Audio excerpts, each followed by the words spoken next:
بسم اللہ الرحمن الرحیم الحمد للہ رب العالمین والصلاة والسلام علی سید الانبیاء والمرسلین وعلی آلہ واصحابہ اجمعین اما بعد فاعوذ باللہ من الشیطان الرجیم بسم اللہ الرحمن الرحیم یا ایہا الذین آمنوا اتقوا اللہ وکونوا مع الصادقین صدق اللہ مولانا العلی العظیم۔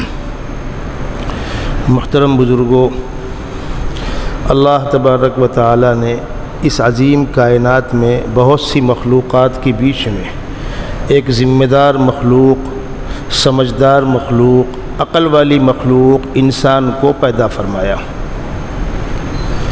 اور پھر ان انسانوں میں اپنے نمائندے انبیاء کرام بھیجے۔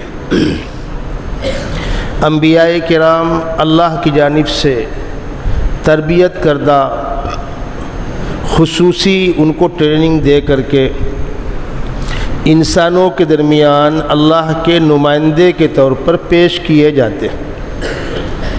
نبی کی ایک حیثیت ہوتی ہے انسانوں کی جانب، اور ایک حیثیت ہوتی ہے خداوند قدوس کی جانب، یعنی کسی بھی چیز کے دو پہلو ہوتے ہیں، ایک پہلو کی دوسری حیثیت، دوسرے پہلو کی دوسری حیثیت۔ جیسے آپ کی بہن، خونی رشتے سے وہ آپ کی بہن ہے لیکن کسی کی بیوی بھی ہے۔ آپ کی ماں آپ کے باپ کی بیوی ہے اور آپ کی ماں ہے۔ آپ اپنے باپ کے بیٹے ہیں اور اپنے بیٹے کے باپ ہیں، دو حیثیتیں ہوتی ہیں، ہو سکتا ہے ایسا۔ انبیاء کرام کی دو حیثیتیں، ایک خداوند قدوس کی جانب اور ایک بندوں کی جانب۔ جو نسبت بندوں کی جانب ہے، بندوں کے ساتھ ہے، اس میں انبیاء کرام انسانی ضرورتوں میں بندوں کے ساتھ شامل ہوتے ہیں۔ کھانا پینا، سونا جاگنا، مکان، کاروبار، ضرورتیں،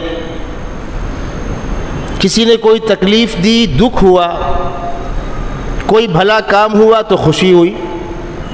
اللہ کے نبی صلی اللہ علیہ وسلم پر بھی یہ کیفیتیں طاری ہوتی تھیں۔ کبھی ایسا ہوتا تھا، خاص طور پر مکی دور میں صحابہ کے ساتھ بڑا ظلم ہوا، بہت تکلیف دی گئی تو آپ کو دکھ ہوتا تھا،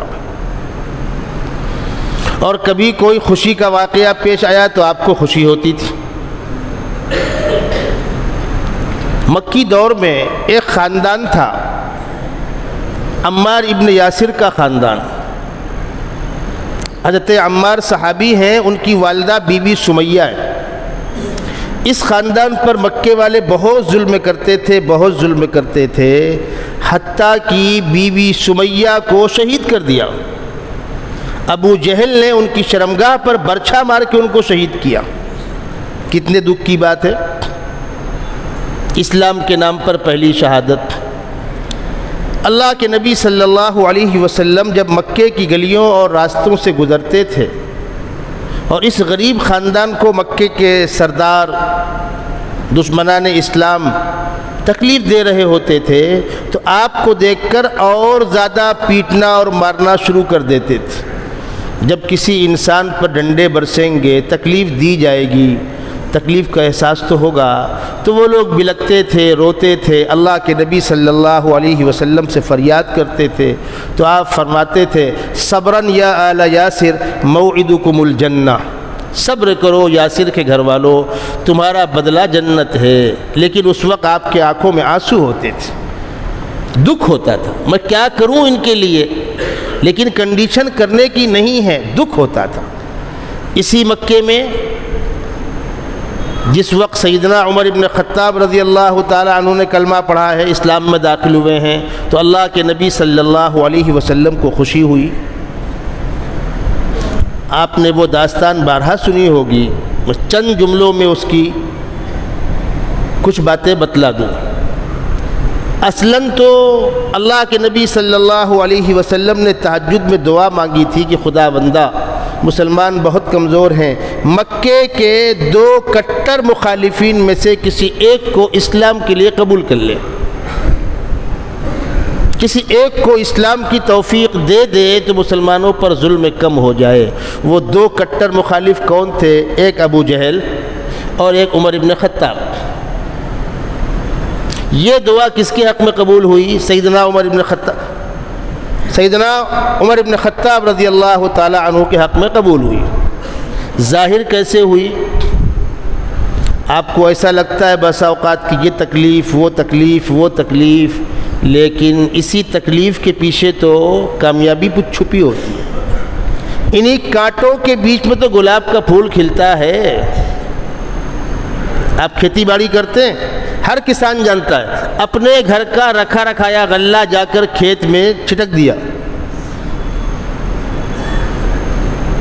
بظاہر تو ضائع کر دیا، لیکن اب وہی بیجا پھولے گا، پھٹے گا، اس کے اندر سے پودا نکلے گا، پھر پودا تناور درخت ہوگا، پھر اس میں بالیاں لگیں گی، اور اصولی طور پر ایک دانے کے 700 دانے ہونے چاہیے، اصولی طور پر۔ اس سے کم جو ہو رہا ہے وہ کہیں نہ کہیں نقصان ہو رہا ہے۔ قرآن نے کہا کمثل حبۃ انبتت 7 سنابل، دانا جو 7 بالیوں کو اگاتا ہے، فی کل سنبلۃ 100 حبہ، ہر بالی میں 100 دانے ہوتے ہیں، تو ایک دانے سے 7 بالی، اور ہر بالی میں 100 دانے کتنا ہوا؟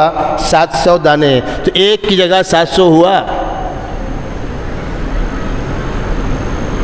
یہ دانہ جو آپ نے پھینکا بظاہر تو وہ ضائع ہو گیا، لیکن اللہ اسی دانے سے پودا، اور پودے سے بالی، اور بالی سے دانہ۔ اسی کو کسی نے کہا ہے مٹا دے اپنی ہستی کو اگر کچھ مرتبہ چاہے، کہ دانہ خاک میں مل کر گل و گلزار ہوتا ہے۔ ایسے بہت سے واقعات ہوتے ہیں۔ آپ کے گھروں میں بچوں کی پیدائش کا موقع آتا ہے، لگتا ہے کہ عورت مر جائے گی، ایسے حالات پیدا ہو جاتے ہیں، اور واقعتاً ایک ماں بچے کی پیدائش میں موت کے منہ سے گزرتی ہے، اور اس کے بعد پھر بچے کی خوشخبری سنائی دیتی ہے تو مٹھائی بٹتی ہے۔ اس سے پہلے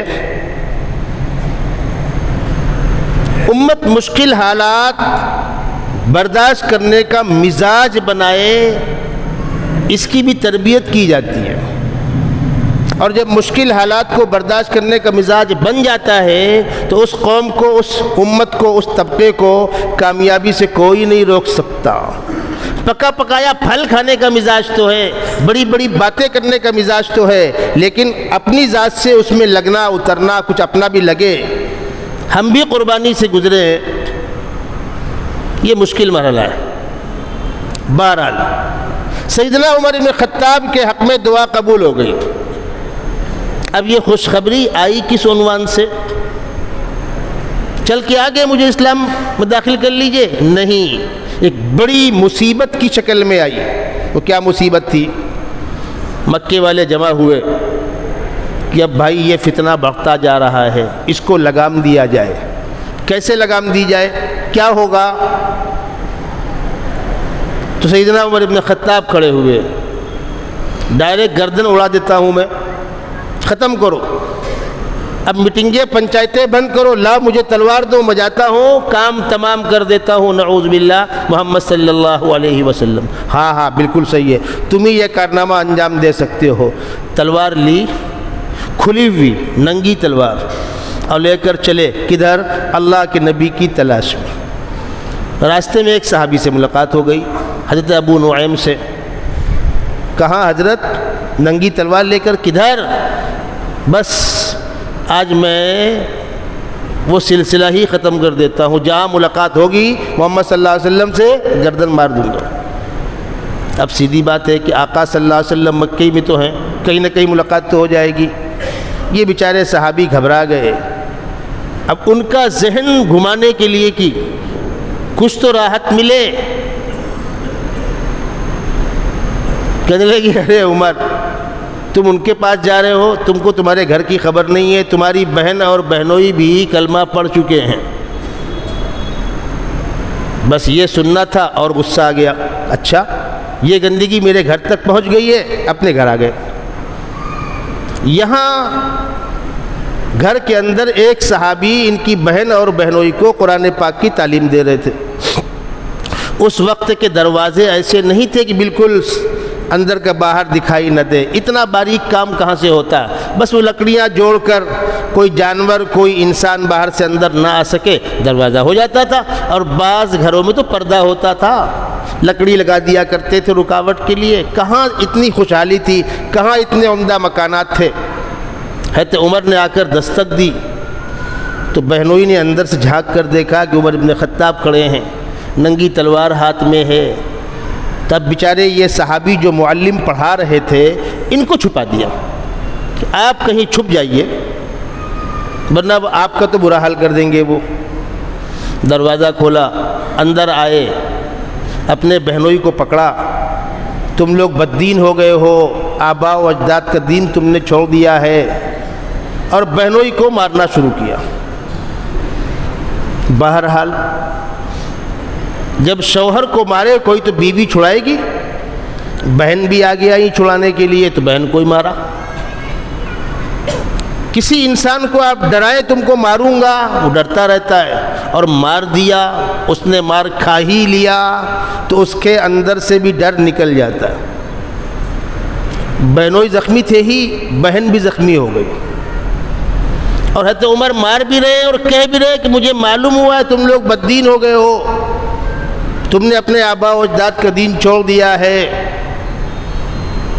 بالآخر بہن نے کہا ہاں عمر اطلاع صحیح ہے، ہم اسلام میں داخل ہو گئے ہیں، ہم کو اسلام کی دولت مل گئی ہے، ٹھیک ہے کتنا بھی مارو، یہ دین و ایمان صرف زبان پر نہیں ہے، خون کی رفتار کے ساتھ شامل ہے، خون کی حرکت کے ساتھ شامل ہے۔ عمر ہماری جان کے ساتھ یہ باہر نکلے گا، جان لے لو یہ تو ممکن ہے، ہم دین نہیں چھوڑ سکتے۔ اور عمر اب تم سے جو بنے وہ کرو، ہم تو نہیں بدلنے والے۔ اب بہن کا یہ جواب، ایک تو یہ اثر انداز ہوا کہ اوہو اتنی کشش، یہاں تو ایک دھمکی دو تو آدمی بدل جاتا ہے، ذرا سے حالات پیدا ہوئے اور ہاتھ دھو بیٹھتا ہے، جبکہ مار کھا رہے ہیں، زخمی ہو گئے ہیں۔ اس موقع پر حضرت عمر کی بہن نے ایک بات کہی، اور یہ باتیں ہمارے یہاں بھی کبھی کبھی بڑی بوڑھی عورتیں کہا کرتی تھیں جب خاندانی روایات برقرار تھی۔ کیا کہا انہوں نے؟ عمر جس ماں کا دودھ تم نے پیا اسی ماں کا دودھ میں نے پیا، میں بھی اسی ماں کی بیٹی جس کے تم بیٹے ہو، اور عمر بہن کو مار رہے ہو، اپنی بہن کو مار رہے ہو۔ شریف لوگ بہنوں کو مارا نہیں کرتے۔ بس یہ جملہ ان کے اوپر بجلی بن کے گرا اور شرمندہ ہوئے۔ کہا اچھا بھائی تم کیا پڑھ رہے تھے مجھ کو دکھاؤ۔ اب ان کو تھوڑی سی امید ہوئی کہ اب اندر میں کچھ تبدیلی آ رہی ہے، تو بہن نے کہا پہلے آپ غسل کیجئے، یہ اللہ کا پاکیزہ کلام ہے، اس کو ناپاکی کی حالت میں نہیں چھوتے، لا یمسہ الا المطہرون۔ غسل کرایا، اس کے بعد وہ صحابی جو اندر بیٹھے ہوئے تھے وہ نکل کر باہر آ گئے۔ قرآن کی وہ آیتیں، وہ جو مجموعہ تھا کتاب ان کے پاس تھی، لا کر دیا، قرآن پر نگاہ پڑی۔ اور میں آپ کو بتلا دوں اس اللہ کے کلام کی قدر ہمیں ہو نہ ہو، یہ تاریخ بتلاتی ہے کہ یہ اپنا لوہا خود منواتا ہے۔ حضرت عمر نے کہا لاؤ میں بھی پڑھتا ہوں۔ وہ پڑھے لکھے تھے، لیا تو سامنے کون سی آیتیں پڑھیں؟ 16ویں پارے کے آدھے پر سورہ طٰہٰ شروع ہوتی ہے، طٰہٰ ما انزلنا علیک القرآن لتشقى۔ ترجمہ تو آپ بار بار پڑھتے رہتے۔ کیا کہا جا رہا ہے؟ کیا پس منظر ہے؟ اللہ کے نبی صلی اللہ علیہ وسلم دن میں انسانوں کے درمیان دعوت کا کام کرتے تھے، اور یہاں رک کر یہ بات کہہ دوں، حلق سے نیچے اترے یا نہ اترے، نبی کی بعثت کا اصل مقصد ہے غیر مسلموں کو اسلام کی دعوت دینا۔ یہ ہے نبی کا اصل کام، اور اس کام کو دعوت کہتے ہیں۔ قرآن و سنت کی اصطلاح میں دعوت کا مطلب یہ، مسلمانوں بھی، میں آپ کو سمجھا رہا ہوں، آپس میں بات کی جا رہی، اصلاحی باتیں ہوتی، اصلاح معاشرہ ہوتا ہے، اس کو بھی ہم دعوت کہہ دیتے ہیں، منع نہیں ہے، لیکن دعوت کا اصل مصداق اور نبی کی بعثت کا اصل کام یہ ہے کہ غیر مسلموں کو اسلام کا پیغام سنایا جائے۔ ٹھیک ہے، ویسے حالات نہ ہو، مشکلات کا سامنا ہو، آدمی احتیاط کے مطابق کام کرے۔ ہم مدرسوں کے اندر بیٹھ کر کس کو پڑھاتے ہیں؟ مسلمان بچوں کو پڑھاتے ہیں۔ ہم جمعہ کے اندر کس میں بیان کرتے ہیں؟ مسلمانوں کو بیان کرتے ہیں۔ یہ بھی دین کا کام ہے، منع نہیں ہے، لیکن اصل مصداق وہ ہے۔ بعض لوگ اس میں خلط ملط کرتے ہیں، الجھتے رہتے ہیں، نہیں۔ نبی کی بعثت کا مقصد، نبی کے کام کا اصل مصداق، دعوت کے لفظ کا اصل مصداق وہ ہے۔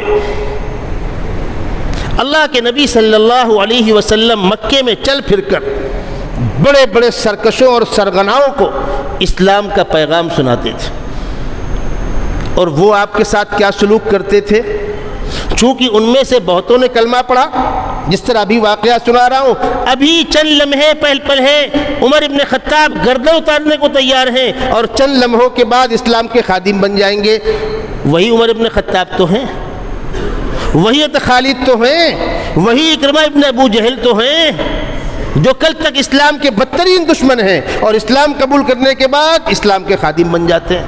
تو صحابہ اپنے واقعات خود سناتے تھے، اور بلک بلک کے روتے تھے کہ ہم نے اللہ کے نبی کے ساتھ یہ کیا، یہ کیا، یہ کیا۔ تو آپ جاتے اللہ کا پیغام سنانے، تو وہ لوگ تو آپ کے کٹر مخالف تھے، کوئی دھکا دے دیتا، کوئی برا کہتا، کوئی چہرے پر تھوک دیتا۔ یہ سلوک انسانوں کا اس مقدس ہستی کے ساتھ جو رحمت للعالمین ہے، بسا اوقات خداوند قدوس کو جلال آتا۔ دن میں آپ یہ کرتے، اور رات کے آخری پہر میں اٹھ کر اپنے خالق و مالک کے سامنے مناجات کرتے اور کہتے، خداوندہ امت تو بہت نالائق ہے، انسانوں کی حرکتیں ایسی ہیں کہ تجھ کو جلال آتا ہوگا، لیکن میرے ساتھ کیا ہے، میں نے معاف کیا، میری امت کے چہروں کو مسخ مت کیجیے گا، میری امت کے چہروں کو خنزیر اور بندر مت بنائیے گا۔ یہ دعائیں رات میں آپ کرتے تھے تہجد میں، اور اتنی لمبی لمبی دعائیں کرتے تھے کہ پیروں میں ورم آ جاتا تھا۔ یہ ہے پس منظر۔ سورہ طٰہٰ کی شروع کی آیتیں یہ کہہ رہی ہیں، طٰہٰ اے ہمارے محبوب، ما انزلنا علیک القرآن لتشقیٰ، ہم نے آپ کے اوپر قرآن اس لیے نہیں اتارا کہ آپ مشقت میں پڑ جائیں۔ آپ نے ایک بار سمجھا دیا، آپ کا کام پورا ہو گیا۔ ہم نے آپ کو ذمہ داری کیا دی ہے، یا ایھا الرسول بلغ ما انزل الیک من ربک، اے نبی آپ کے اوپر جو اللہ کا کلام اتر رہا ہے اس کو انسانوں تک پہنچا دیجئے۔ وَإِن لَّمْ تَفْعَلْ فَمَا بَلَّغْتَ رِسَالَتَهُ، اور اگر آپ نے نہیں پہنچایا تو آپ ذمہ داری سے بری نہ ہوئے۔ تو آپ نے ایک بار پہنچا دیا، کام مکمل ہو گیا۔ لیکن آپ ایک بار نہیں پہنچاتے تھے، 10 بار، 20 بار، 50 مرتبہ سے زیادہ۔ حضرت خالد اسلام قبول کرنے کے بعد یہ واقعہ اپنا رو رو کر بلک بلک کر سناتے تھے کہ اللہ کے نبی صلی اللہ علیہ وسلم ہمارے گھر میں آتے، ہمارے نزدیک مکے میں سب سے زیادہ مبغوض چہرہ آپ کا تھا، ناپسندیدہ چہرہ آپ کا تھا، ہم دھکے دے کر آپ کو برا بھلا کہہ کر بھگاتے تھے، یہ سوچ کر کہ اب تو کل نہیں آئیں گے، ہم کو آپ کو کوئی دھکے دے کر پلٹا دے تو ہم تو نہیں جائیں گے۔ ایسا ہوتا ہے، مسجد میں کام لگا ہے، مدرسے میں کام لگا ہے، سب کے تعاون سے کوئی نظام چلتا ہے، جا کر لوگوں سے بات کرو، کوئی خوشی کا اظہار کرتا ہے، محبت کے ساتھ دیتا ہے، کوئی نہیں دے پاتا، بھائی تکلیف ہے بعد میں دیکھیں گے، اور کوئی ٹیڑھی بات بھی کرتا ہے۔ اب جو آدمی اس راستے میں کام کر رہا ہوتا ہے وہ کڑوی کسیلی برداشت کرتا ہے، آپ جماعت لے کر نکلتے ہیں، گشتیں کرتے ہیں، کہیں استقبال ہوتا ہے، محبتوں کا سلوک ہوتا ہے، اور کہیں کڑوی کسیلی سنائی جاتی ہے۔ اکثر ایسا ہوتا ہے کسی مسجد میں، مدرسے میں میٹنگ ہوتی ہے محلے کی، یا نام لکھو فلانے کے پاس، فلانے کے پاس، اس کے پاس میں نہیں جاؤں گا۔ کیوں نہیں جائیں گے؟ میں فلاں موقع پر گیا تھا، بہت بدتمیز آدمی ہے۔ میں 2 سال پہلے گیا تھا اس کے پاس کہ بھائی مسجد میں کام چالو ہے۔ ارے توری مسجد زندگی بھر بنتی رہی، ہمارے ابا کے زمانے سے بنا تھی، پیسہ اتنا ہوا کعب ہوا۔ یہ ڈائلاگ سننے کو ملتے ہیں، ہم لوگ خود سنتے ہیں، صبح شام ملاقات ہوتی ہے لوگوں سے، کل جمع کر کے کھائے گئے، چلتا ہے۔ ہم عام انسان ان باتوں کو اتنا برا مانتے ہیں کہ دوبارہ اس کے گھر نہیں جاتے۔ شادی کے موقع میں آپ کارڈ لے کر گئے، اس نے بیٹھنے کو نہیں بولا، اٹھائے کارڈ پہ نکل یہاں سے، تمہارا ہمارا کوئی تعلق نہیں، آئندہ ہمارے آنا مت، موت مٹی سب بند ہے، بھگا دیا۔ اب 2 مہینے کے بعد، 4 مہینے کے بعد پھر شادی پڑی، بھائی اس کو کارڈ دینا، میں نہیں جاؤں گا اس کے یہاں، مجھ کو بھگا دیا اس نے۔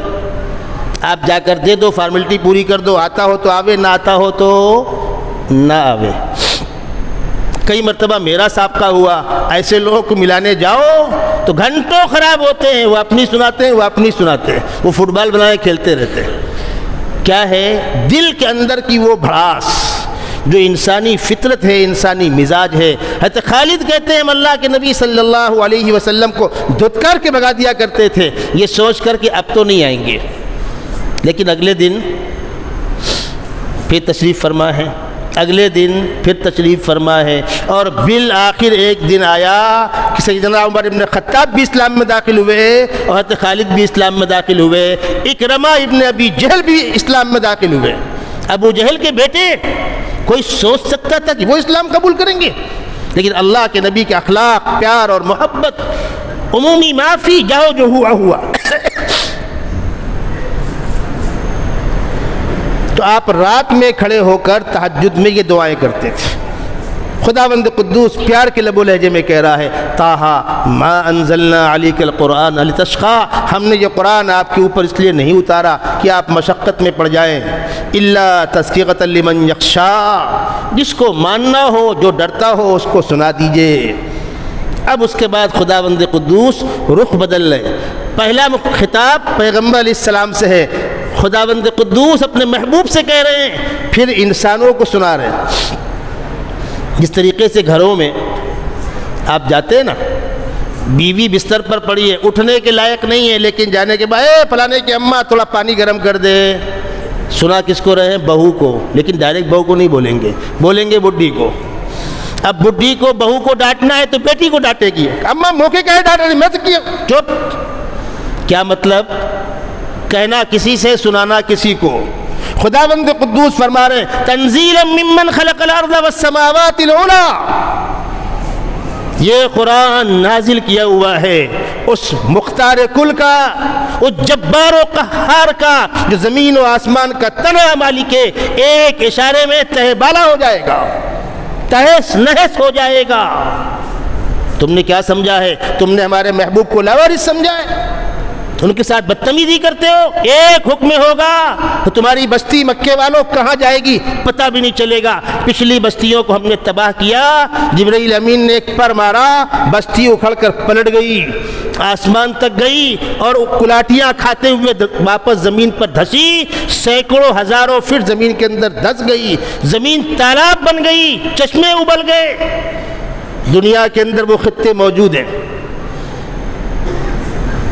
اللہ کے نبی صلی اللہ علیہ وسلم جب مدینے سے تبوک جا رہے تھے روم کی طرف، تو راستے میں وہ علاقے پڑے جہاں تباہ کی ہوئی بستیوں کے علاقے تھے۔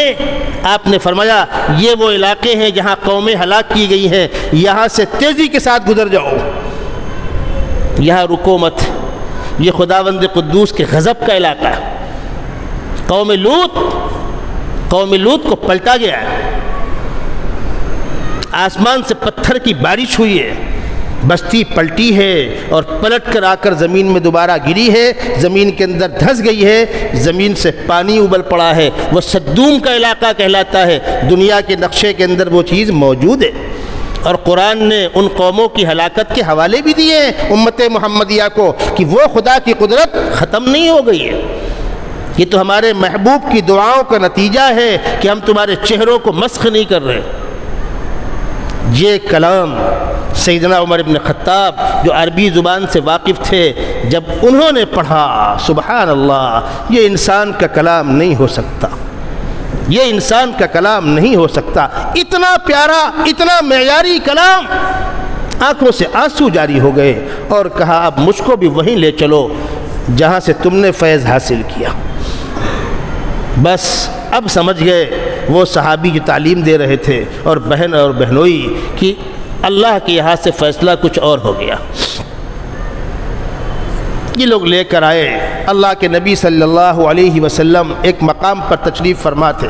اس وقت مسلمان اتنے کم تھے کہ کہیں پر 2-4-10 خاموشی کے ساتھ چھپ کر بیٹھتے تھے، رات کے اندھیرے میں بستی کے باہر نکل کر کسی گھاٹی میں جا کر آپس میں مشورے کرتے تھے، میٹنگیں کرتے تھے۔ عام طور پر کھلے راستوں میں آپس میں ملتے نہیں تھے، یعنی میں بھی مسلمان، آپ بھی مسلمان، لیکن عام آدمی کو پتہ ہی نہیں ہے کہ یہ مسلمان ہے کہ پرانے دین پر قائم ہے۔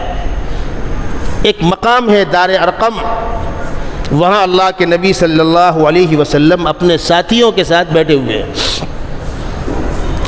سیدنا عمر بن خطاب کے اسلام قبول کرنے سے چند دنوں پہلے سیدنا امیر حمزہ رضی اللہ تعالی عنہ نے بھی اسلام قبول کیا تھا۔ ان کے اسلام قبول کرنے کی داستان کیا ہے وہ بھی سن لیجئے۔ حضرت حمزہ اللہ کے نبی کے ہم عمر تھے، تھوڑے سے بڑے تھے، جس طریقے سے ابوبکر صدیق ہم عمر تھے، تھوڑے سے بڑے تھے۔ عمر بن خطاب چھوٹے ہیں، حضرت ابوبکر 2-2.5 سال بڑے ہیں آپ سے۔ ایک موقع پر کسی بندے نے پوچھا سیدنا ابوبکر صدیق رضی اللہ تعالی عنہ سے، اللہ کے نبی بھی ساتھ میں، تم دونوں میں بڑا کون؟ ہم اور آپ کیا کہتے ہیں؟ میں 2.5 سال بڑا ہوں۔ حضرت ابوبکر نے کیا کہا؟ فرمایا بڑے تو یہ ہیں، عمر زیادہ میری ہے، ھذا اکبر منی وانا اسن منہ، یہ الفاظ استعمال کیے، بڑے یہ ہیں، میری عمر ان سے زیادہ ہے۔ سبحان اللہ۔ حضرت حمزہ اللہ کے نبی صلی اللہ علیہ وسلم کے چچا ہیں۔ یہاں پر رک کر ایک بات سمجھ لیجئے، اللہ کے نبی صلی اللہ علیہ وسلم کی والدہ بیوی آمنہ، ان کا میکہ مدینہ منورہ ہے، اور وہیں گئی تھی میکے میں، واپسی میں راستے میں ابوا کے مقام پر انتقال ہوا، اور دادا عبد المطلب کی بیوی بھی وہیں کی تھی، سسرال ان کا بھی مدینہ منورہ ہے، اور دادا عبد المطلب اور آپ کی والد، دادا عبد المطلب کی اہلیہ یعنی آپ کی دادی اور بیوی آمنہ یہ بہنیں ہیں۔ ہو سکتا ہے رشتہ، منع نہیں ہے، ایسا ہوتا ہے کہیں پر خالہ بھی اسی گھر میں ہے، بھانجی بھی اسی گھر میں ہے، ایک بہن چاچا کو بھی آئی ہے، ایک بہن بھتیجے کو بھی آئی ہے، ہو سکتا ہے۔ حضرت حمزہ سے آپ کے 3 رشتے تھے، ایک تو وہ چچا تھے، عبد المطلب کے بیٹے، 10 بیٹوں میں سے ایک بیٹے حضرت عبداللہ کے بھائی، لیکن ماں الگ تھی، سگی ماں نہیں تھی، مائیں الگ الگ ہیں۔ دوسرے وہ آپ کے خالو بھی تھے، بیوی آمنہ کی بڑی بہن ان کو منسوب تھی، اور تیسرے آپ کی پیدائش کے بعد جس خاتون نے آپ کو دودھ پلایا تھا، حضرت حمزہ کو انہوں نے دودھ پلایا تھا۔ 3 رشتے ہو گئے، رضائی بھائی، خالہ زاد بھائی اور چچا، اور مزاجن بہت قرب تھا، آپ سے بہت پیار کرتے تھے۔ چچاؤں میں سے جو چچا آپ سے بہت پیار کرتے تھے اس میں حمزہ ہیں، حضرت عباس ہیں، ابو طالب ہیں، یہ آپ سے بہت پیار کرتے تھے، اور کچھ مخالفت کرتے تھے، جیسے ابو لہب۔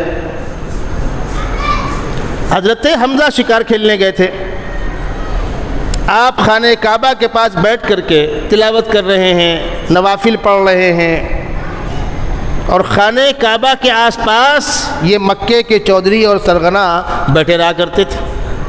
اسی لیے جب ہندوستان کی طرف سے آپ خانہ کعبہ کو دیکھیں گے، جو باب السلام ہے، حرم کا جو داخلی گیٹ باب السلام ہے وہ انڈیا کی طرف سے، وہ مشرق میں ہے۔ جب صبح صبح آپ جائیں گے دھوپ اس سائڈ سے آتی ہے، خانہ کعبہ کے دروازے پر دھوپ پڑتی ہے، باب السلام کی طرف سے سورج نکلتا ہے، یعنی ہم ہندوستان والے خانہ کعبہ سے پورب میں، ہمارا جو خانہ کعبہ کا سامنا ہوتا ہے وہ باب السلام ہمارے سامنے، خانہ کعبہ کے دروازے کے دائیں جانب حتیم ہے۔ تو دیوار جہاں تک ہے وہ پوری حتیم نہیں ہے۔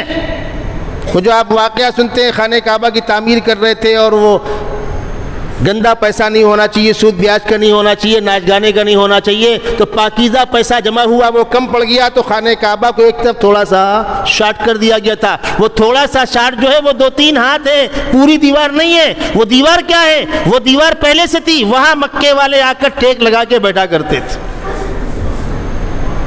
تو اللہ کے نبی صلی اللہ علیہ وسلم خانہ کعبہ کا طواف کر رہے ہیں، عبادت میں مصروف ہیں، اور ابو جہل اوباشوں کو لے کر وہاں بیٹھا ہوا ہے،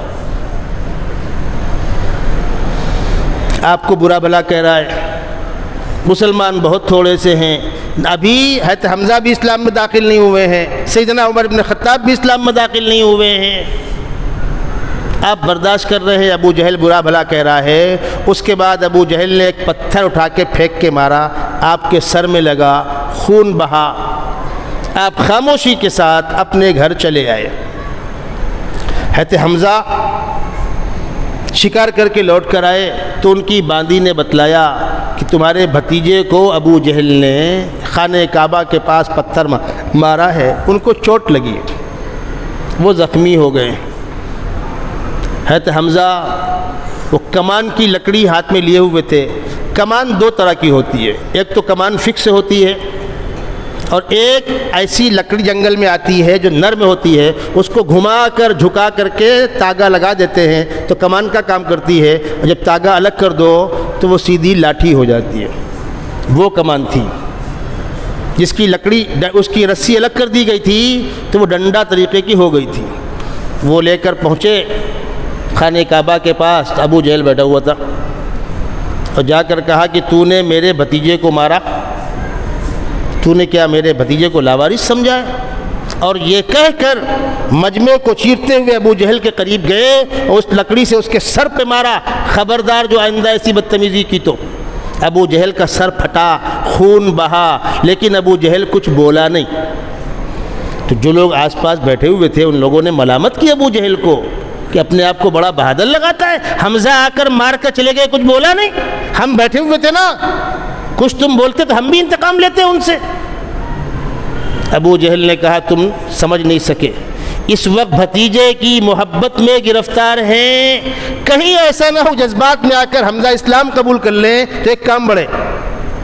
اس کی نگاہ ادھر جا رہی ہے۔ حضرت حمزہ لوٹ کر آئے، کہا بھتیجے خوش ہو جاؤ، میں نے تمہارا بدلہ لے لیا ابو جہل سے۔ آپ نے فرمایا چچا خوشی اس وقت ہوتی جب آپ اسلام قبول کر لیتی۔ یہ ہے وہ نازک موقع سیدنا امیر حمزہ کے اسلام قبول کرنے کا۔ تو فرمایا اچھا بھتیجے خوش ہو جاؤ، مجھے بھی کلمہ پڑھا دو، میں بھی اسلام قبول کرتا ہوں۔ یہ ہے ان کے اسلام قبول کرنے کا واقعہ۔ حضرت حمزہ اسلام قبول کر چکے ہیں، دار ارقم میں بیٹھے ہوئے ہیں اللہ کے نبی کے ساتھ، سیدنا عمر بن خطاب ننگی تلوار لیے ہوئے ہیں، ابھی تک وہ تلوار اوپر تھی، اب وہ تلوار نیچے ہے تو بغیر نیام کی، ایسا ٹیک کر چل رہے ہیں۔ دستک دی، ایک صحابی کھڑے ہوئے، جھانک کر دیکھا تو آ کر بتلایا کہ عمر بن خطاب ہیں، ہاتھ میں ننگی تلوار ہے۔ صحابہ ڈرے کہ یا اللہ اب کیا مصیبت ہے۔ حضرت حمزہ کھڑے ہوئے اور فرمایا دروازہ کھول دو، شرافت سے آتا ہے تو آنے دو ورنہ اسی کی تلوار چھین کر گردن اتار دوں گا اس کی۔ وہ تو ایک شہسوار بہادر تھے۔ اللہ کے نبی صلی اللہ علیہ وسلم مسکرا کے فرمایا چچا آپ بیٹھیے، آپ بیٹھیے۔ اب آقا صلی اللہ علیہ وسلم خود آگے بڑھے، صحابہ کانپ گئے، یا اللہ نہ جانے کیا ہو جائے گا۔ عمر ابن خطاب ننگی تلوار لیا ہے۔ اللہ کے نبی صلی اللہ علیہ وسلم نے رات میں دعا کی تھی، آپ کو اندازہ ہو گیا کہ اب رخ بدل رہا ہے، جو میں نے کہا نا کہ بچے کی پیدائش سے پہلے درد ذہن سے گزرنا ہوتا ہے، اور امت کو وہ قبول نہیں ہے، پکا پکایا مال چاہیے، بس خوشخبری سننے کو ملے، قربانی سے گزرنے کی بات مت کرو۔ اللہ کے نبی صلی اللہ علیہ وسلم کھڑے ہوئے، دروازہ کھولا، سیدنا عمر بن خطاب کی نگاہیں جھکی ہوئی ہیں، اندر تشریف لائے، آپ نے دامن پکڑ کے کہا عمر کب تک ستاؤ گے؟ تو ان کا جواب تھا وہ زمانہ ختم ہو گیا، اب عمر بن خطاب تو آپ کی خدمت میں غلام بن کر حاضر ہوا ہے۔ یہ واقعہ میں آپ کو سنا کر وہ بات بتلانا چاہ رہا ہوں، خوشی کے موقع پر پیغمبر کے چہرے پر خوشی کا اظہار ہوتا ہے، غمی کے موقع پر پیغمبر کے چہرے پر غمی کا اظہار ہوتا ہے۔ پیغمبر انسان ہے، جس طریقے سے ہم متاثر ہوتے ہیں وہ بھی متاثر ہوتے ہیں۔ آپ نے خوشی کے عالم میں فرمایا اللہ اکبر، صحابہ سمجھ گئے کہ عمر بن خطاب اسلام میں داخل ہو گئے، سارے صحابہ نے ایک آواز ہو کر اللہ اکبر کہا، یہ آواز مکے کے اندر گونجی۔ اللہ کے نبی صلی اللہ علیہ وسلم کے بیٹے، 3 بیٹے، اور تینوں کا آپ کی زندگی میں انتقال ہو گیا۔ 4 بیٹیاں، 4 بیٹیوں میں سے 3 بیٹیوں کا آپ کی زندگی میں انتقال ہو گیا۔ مدینہ منورہ کے آخری دور میں صرف ایک بیٹی فاطمہ الزہرا بچی تھیں، تینوں بیٹیاں اللہ کو پیاری ہو گئیں، حضرت زینب، حضرت رقیہ، ام کلثوم۔ 3 بیٹے طیب، طاہر، ابراہیم، تینوں اللہ کو پیارے ہو گئے۔ اور کس حال میں اللہ کو پیارے ہوئے؟ مکے والے کہتے تھے کہ ان کو دیوتاؤں کی ہائے لگی ہے، آپ سنتے نا، فلانا بہت بولتا تھا اس کو ہائے لگ گئی، ان کو بھگوانوں کی ہائے لگی ہے، ان کا کوئی نرینہ بچہ، کوئی نرینہ اولاد زندہ نہیں رہے گی، ان کی نسل نہیں چلے گی۔ اور ایک ایک کر کے تینوں بچوں کا انتقال ہو گیا، ایک طرف وہ تانا اور ایک طرف یہ حالات۔ جب تیسرے بچے کا انتقال ہو رہا تھا ابراہیم کا، تو ابراہیم کا سر آپ کی ران پہ رکھا ہوا ہے اور ابراہیم آخری سانسیں لے رہے ہیں، آپ کی آنکھوں سے آنسو جاری ہے اور آپ فرما رہے ہیں انا بفراقک یا ابراہیم لمحزونون، ابراہیم تمہاری جدائی نے ہم کو بہت صدمہ دیا۔ پیغمبر کی آنکھوں سے آنسو بہ رہے ہیں۔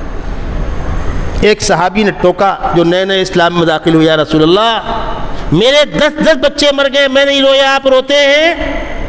فرمایا سینے میں دل ہے، پتھر نہیں ہے، متاثر ہوگا، غم محسوس کرے گا انسان، اس غم پر صبر کرنے کا اللہ کے ہاں جو مقام ہے وہ مقام حاصل کرو۔